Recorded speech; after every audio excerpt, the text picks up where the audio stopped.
Hi moms, మీరు veg cutlet తింటారు లేదా పన్నీర్ కట్లెట్ తింటారు? ఎప్పుడైనా చికెన్ కట్లెట్ తినారా మామ? ఈ చికెన్ కట్లెట్ తినాలంటే ఈ బాషా చికెన్ పకోడాకి ఖచ్చితంగా రావాల్సిందే మామ.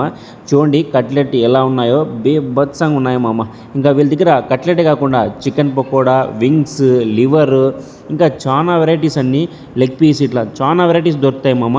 ఇంకా అదే కాకుండా ఇంకా వీళ్ళ దగ్గర ఫ్రైడ్ చికెన్ పాప్కార్న్ కూడా దొరుకుతుంది మామ. చికెన్ పాప్కార్న్ 100 grams ఓన్లీ 60 రూపీసే మామ. వీళ్ళ దగ్గర అన్నీ కూడా చాలా హైజీన్గా ప్రిపేర్ చేస్తారు మామ. చూడండి అన్నీ కూడా ఎలక్ట్రిక్ స్టవ్లోనే మాత్రమే చేస్తారు మామ వీళ్ళు.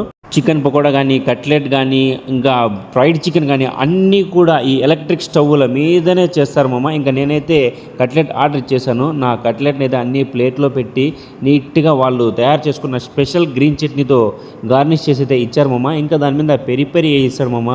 ఈ మామ అయితే కన్నా ఎక్సలెంట్ ఉంది మామ. టేస్ట్ మాత్రము చూడండి, తింటుంటే అట్లే నోట్లో కరిగిపోతుంది మామ. ఆ స్పైసీనెస్ కానీ మొత్తం అంతా ఎక్సలెంట్గా ఉంది మామ.